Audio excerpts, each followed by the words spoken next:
So good to have you join us on this Wednesday. Hello and welcome to the program. I'm Ijun in Seoul. Coming up on today's edition of Business Daily.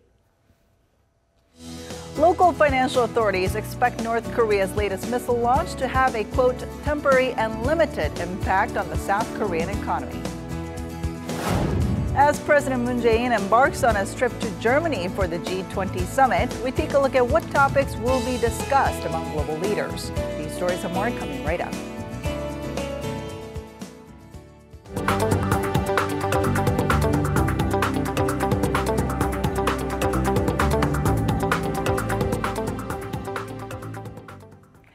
Early this morning, Korea's financial authorities held a meeting to discuss the potential economic fallout from North Korea's latest missile test.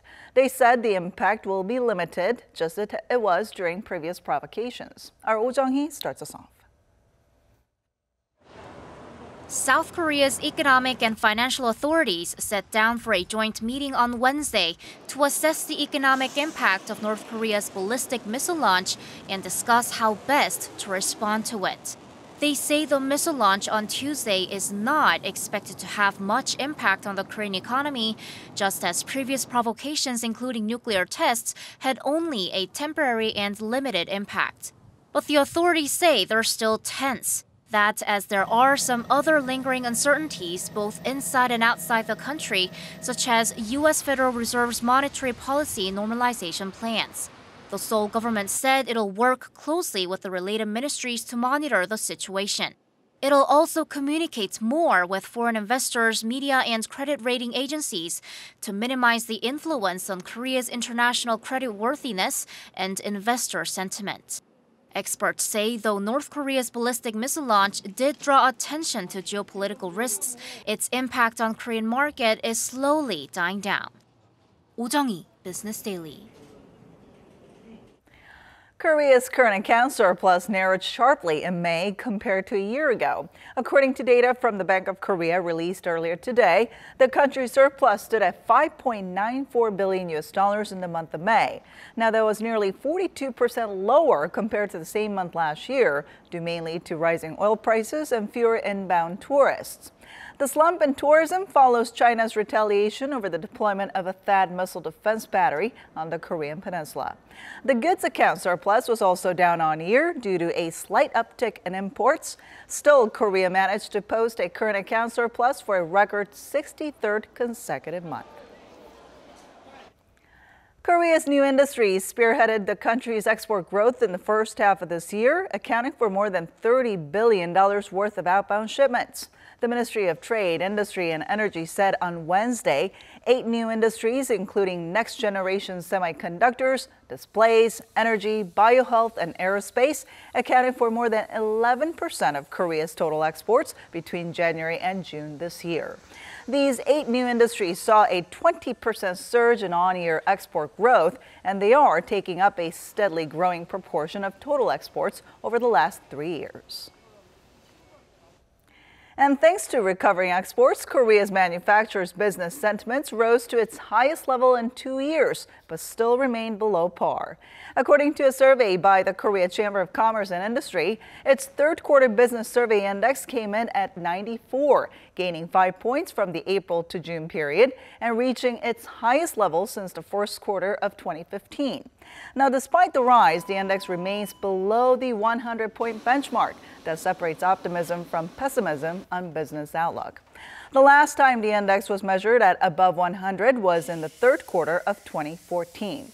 However, there's still room for optimism, with expectations on future exports and employment both seen to be on an upward trend. Korea's foreign exchange reserves have reached an all-time high, setting a new record for the second month in a row. The Bank of Korea says the country's forex reserves stood at $380.57 billion in June, adding an extra $2.1 billion to the figure seen in May. Korea's swelling currency reserves were largely attributed to the softening dollar. Based on figures from the end of May, Korea's foreign exchange holding is the 9th largest in the world. China holds the #1 spot, followed by Japan and Switzerland in second and third. And moving on to markets, to give us a brief picture of this week's stock market action, we have our Business Daily's markets contributor, Jin-seok, joining us on the phone today. Hello, Jin-seok. Thanks for having me, June. All right, so how are things looking in today's session? I mean, the Kospi market seemed to be fluctuating quite a bit throughout the day. Right, the Korean equity market finally rebounded from yesterday's drop, but a lingering uncertainty limited further gains. The Kospi index rose slightly by 0.33% to close at 2388.35, while the Kospi followed with a 0.8% uptick to close at 661. On Tuesday, the Kospi index fell by 0.5% to close just above 2380 due to North Korea's ballistic missile launch. The market ticked lower to open the session today as well, once dropping to as low as 2375. However, the Kospi rebounded into positive territory in late hours, mostly helped by retail investors who bought shares while foreigners continued to sell. Blue chip stocks helped lift the overall sentiment as well, with Samsung Electronics, the largest stock by market cap, and SK Hynix, the second largest, both gaining for the first time in 4 sessions. By sector, technology, gas and utility, and textiles performed strongly, while securities, shipping, chemicals, and communications were somewhat sluggish. Now, technology shares have been the main driver of the markets, both here at home as well as equity markets abroad. So, do experts believe today's rebound is a signal of a new rally? Right. Sharp losses in the so-called FANG stocks in the U.S., including Facebook, Amazon, Netflix, and Google or Alphabet, have been affecting the overall sentiment of the technology sector as well as the global markets as a whole. However, the tech sector here at home rebounded sharply, mostly helped by expectations of robust second quarter earnings. Experts think investors returned to buy shares in the sector due to bargain hunting after recent falls. In other words, valuations have been improved among tech shares. Experts also think the upcoming Q2 earnings reports will be able to support further gains of the technology sector. In particular, expectations for not only tech giants, but also small to mid-sized component companies have been surging too. However, experts say the entire market might fluctuate depending on other factors aside from earnings, just like today. And the geopolitical threat from North Korea is certainly one of those factors. Now, looking back, how has the Kospi market reacted to past provocations from the North? North Korea's military provocations can always make foreigners uneasy and lead the Korean market. However, the Kospi market has always responded with a cool head. Korea Investment Securities says in the 12 previous incidents related to North Korea's nuclear threat, since February of 2005, the Kospi index fell 7 times on the following day. But other than North Korea's second and the 4th nuclear test, the market recovered within 10 sessions. Therefore, the impact has never lasted beyond the short term. However, experts say recent provocations might raise uncertainty further because of their timing. The Kospi market has been breaking record levels, so concerns of overvaluation still remains. In other words, the issue can be an excuse for investors to take profits. Therefore, a closer look at further developments is still needed, at least in the near term. This has been Seok for Business Daily. And President Moon Jae-in is on the move once more. He's currently on his way to Hamburg, Germany for the G20 Summit for a meeting with German Chancellor Angela Merkel and other world leaders. Although the dynamics of the summit might have shifted following North Korea's ICBM test, he's nonetheless expected to outline his key economic policies. Our Hwang Ho-jun has this report. Less than a week after returning home from Washington, President Moon Jae-in once again boarded the presidential plane on Wednesday morning, departing for the German cities of Berlin and Hamburg. This is his second trip to a foreign country since his inauguration. As soon as he arrives in Germany, President Moon will kick off his 6-day trip, first stopping in Berlin for separate sit-downs with German Chancellor Angela Merkel and German President Frank-Walter Steinmeier to discuss issues including, but not limited to, how to reinforce the friendly relations between the two nations and how to resolve the North Korean nuclear issues. On Thursday local time, the South Korean leader is expected to meet with Chinese President Xi Jinping in the morning and then will deliver a speech at the Kerber Foundation, a non-profit organization that provides the platform to discuss present political issues around the world. President Moon is expected to lay out his vision for peace on the Korean peninsula. Later in the day, President Moon will attend a trilateral working dinner with the leaders of the United States and Japan, initially suggested by President Trump last week. Starting on Friday, President Moon will attend the G20 Summit in Hamburg, his first multinational forum. During the summit, President Moon will have a bilateral summit with Japanese Prime Minister Shinzo Abe on the sidelines, as well as with the leaders of China, Russia, France, India, and Australia. Continuing from a successful visit to the United States, President Moon will carry out summit diplomacy after a long leadership vacuum. During the first session of the G20 Summit, President Moon will give a speech where he's expected to introduce his administration's core economic policies, including job creation and nurturing environment-friendly energy industry. But it's important to note that North Korea, which launched a long-range missile on Tuesday, will likely top the South Korean leader's agenda during the trip as well. The president says he will intensify cooperation with the international community to resolve the North Korean issue during his visit to Germany and the G20 summit. And accordingly, President Moon is expected to rally international support in condemning the North's latest missile provocation in his meeting with G20 leaders. Hwang Ho-jun, Business Daily. As top global leaders gather for the 12th G20 Summit, they're expected to discuss a wide range of issues that transcends borders, such as trade, security, and climate change.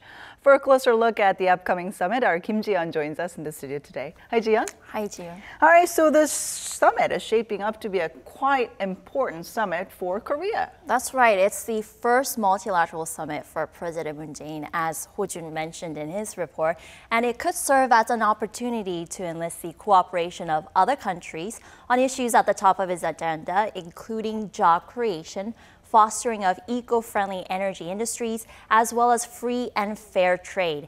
And his efforts are in line with the theme of this year's summit, which is shaping an interconnected world, with 27 countries and 8 international organizations in attendance. The summit, which usually takes place once a year, focuses on a broad range of macroeconomic issues with the aim of bringing countries together to promote economic growth and find ways to mitigate financial risks and resolve crisis situations. And starting from 2011, discussion topics expanded into the realms of politics and socio-economic issues that affect economic development, such as health and welfare and the environment. Now, among all these topics, which are likely to top the headlines during the summit? Well, as this year's host for this year's 2017 summit, G20 Summit, Germany is looking to emphasize the importance of digitalization and partnerships with Africa, as well as shed light on issues such as bridging the wage gap amid growing income polarization. But the real issue in focus for most participants will be protectionist measures that hinders free trade and the alleviation of climate change. These issues have been highly touted over the years, but now facing fierce opposition by the newly elected U.S. President, Donald Trump, as seen in the administration's retreat from the Paris Climate Accord and the delay in releasing a joint statement following Trump's summit with President Moon, which ended earlier this week. It was reported that the issuing of the statement was delayed for 7 hours because the U.S. president wanted to omit the word free in describing bilateral trade between the two countries. It remains to be seen if President Trump will once again denounce efforts to promote free trade and take collective action on climate change at the G20 summit. It's going to be interesting to see if other countries that oppose Trump's views will rise to the challenge and point to the elephant in the room. Now, I think that it's certain that the outcome of the summit will have quite a considerable impact on global trade and economy. Right. The combined gross domestic product of all these participating countries takes up more than 86% of global GDP. And for export-reliant countries like Korea, the outcome of the summit may have a direct impact since it could raise issues like U.S. anti-dumping measures, which have become tougher in recent months. It also includes import regulations slapped on Korean steel products in June, a detrimental move for a sector highly sensitive to price fluctuations amid a global oversupply. Still, trade between the two countries are small, so it's not going to heavily affect the Korean economy. But it will certainly send a strong message to Korean enterprises to discourage additional trade and investment to the U.S. in favor of more friendly nations. Now, another issue that you brought up was climate change. Now, what impact do you think discussions on this front will have on Korea? And also, what other economy-related issues will top the agenda during the summit? Well, for starters, for the Moon administration, I think he's going to stick to his gun on the climate change deal, and it's going to boost its efforts to reduce the country's reliance on nuclear power and fossil fuels and adopt more eco-friendly renewable energy sources amid rising electricity costs, while other issues involve strengthening the global financial system and preventing volatile cross-border capital movements. They're expected to come up with countermeasures and streamline the governance structure of the International Monetary Fund that promotes sustainable procurement of funds. Other issues may include those related to collaborative efforts to boost cybersecurity while improving transparency in financial transactions to prevent tax evasion. All right, with all that in mind, I guess we'll keep an eye on what the outcome will be from the summit. Thank you so much for coming in today. Thank you for having me.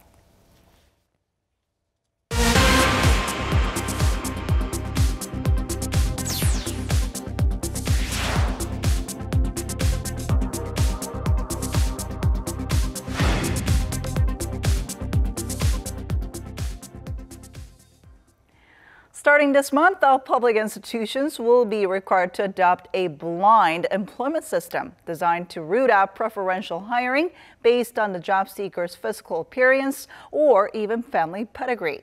The Ministry of Employment and Labor announced it would hand out guidelines to all 332 public institutions that outline new rules for a fair hiring process pledged by the Moon Jae-in government. New job applications will remove questions soliciting personal, non-job related data, such as the candidate's birthplace, educational background, height and weight, and also ban the inclusion of pictures. The Labor Ministry said public institutions affiliated with the central government are set to hire some 10,000 new employees in the second half of this year. As Korea faces chronic worries over a demographic cliff, Sejong City is bucking the trend and showing an upward swing in birth rates. And our Eunice Kim takes a look at what the administrative capital is doing differently. At a time when major cities like Busan and Daegu are projected for double-digit percentage losses of their population in the coming decades, Sejong City's story takes a different turn. The administrative capital has seen its annual number of newborns triple to 3,166 last year from what was 1,054 in 2012, earning the envy of other local governments. Its overall birth rate is also noticeably higher at 1.82 compared to the nationwide average of 1.17. So, what's their secret? For one, the local government has been consistently investing in childcare infrastructure, specifically in public kindergartens. Data from Statistics Korea shows 93% of Sejong's kindergartens were state-run, compared to Seoul's 23%. The nationwide average was 52%. The level of enrollment was also impressive, with a whopping 95% of Sejong youngsters attending public kindergartens, as opposed to just 17% in Seoul, where parents scramble to get their child a spot in a cost-effective public kindergarten. In addition to relieving the burden of childcare costs on young households, policies to provide a stable housing supply has also helped. Data from Korea Appraisal Board shows the percentage of lump sum rental jeonse prices on properties relative to their purchase value climbed by only 3.6 points between 2013 and 2016, a fraction of what was for Seoul and for the national average. Experts give high marks to the Sejong government for laying down needed infrastructure for new families ahead of time, adding it's difficult to shift the public's behavior without building confidence for child welfare first.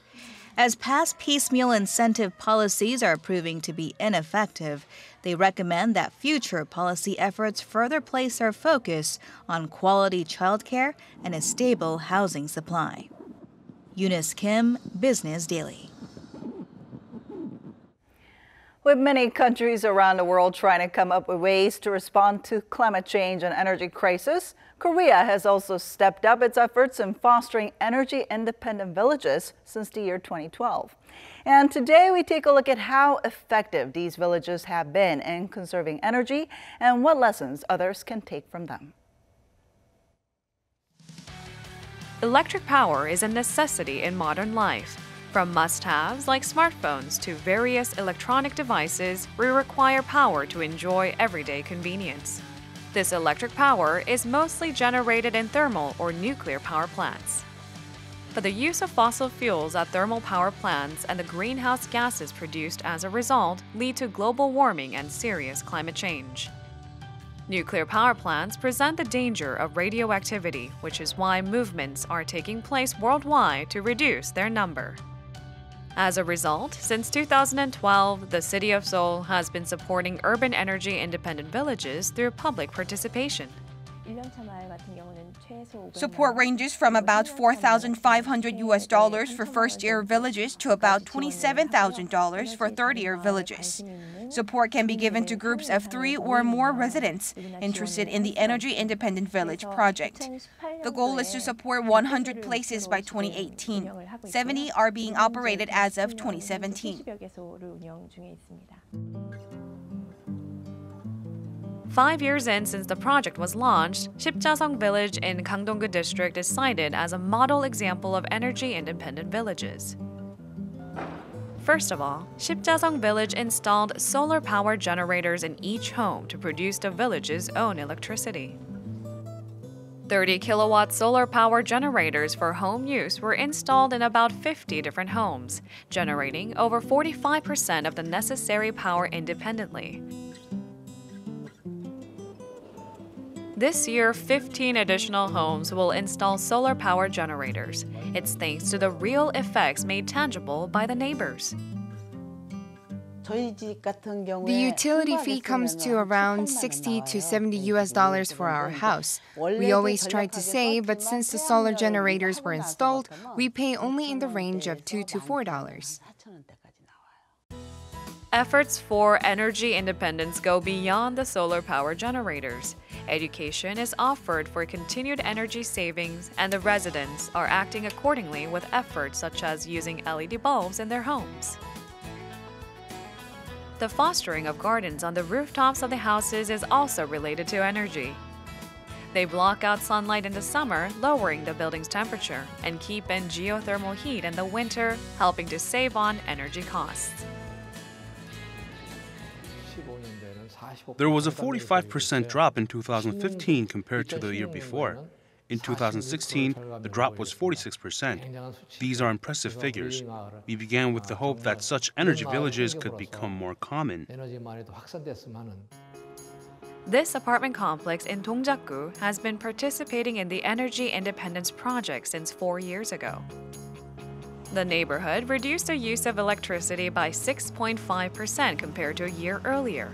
How was the project applied successfully to an apartment complex? The first nationwide large solar panels were installed on the apartment rooftops, generating 131.6 kilowatts of publicly shared electricity. 120 units operate mini solar panels on the apartment verandas. Street lamps in the complex were converted to LED bulbs, and parking lot lights are sensor-activated as part of various efforts to enhance energy efficiency. But with 880 units, cooperation was not easy in such a large apartment complex. Changing the windows and doors can save on costs for heating. The energy independence level is being increased steadily through measures such as solar power and LED lights. Homes that have signed up for eco-mileage can receive incentives in return. This has enhanced the spirit of participation as our apartments take part in the strategy and feel the results firsthand. Village representatives did the legwork, aiming for energy independence. As a result, electricity usage has dropped by 10% on average for the past 3 years. Power bills were reduced by $233,000. Thanks to these accomplishments, the city of Seoul aims to increase the number of energy-independent villages to 100 by the year 2018. By the end of this year, it will present housing complexes which can provide their own energy through solar and geothermal systems right from the construction stages. Energy independence has been based on existing technology, but with more technical support, the level of independence can grow even higher. We are actively consulting with different groups to make those types of applications. Seoul's energy independence stands at just 4%. But the success of energy-independent villages attained through technology, policy, and shifts in the residents' perception demonstrates that we can overcome crises of energy and environment through our own effort.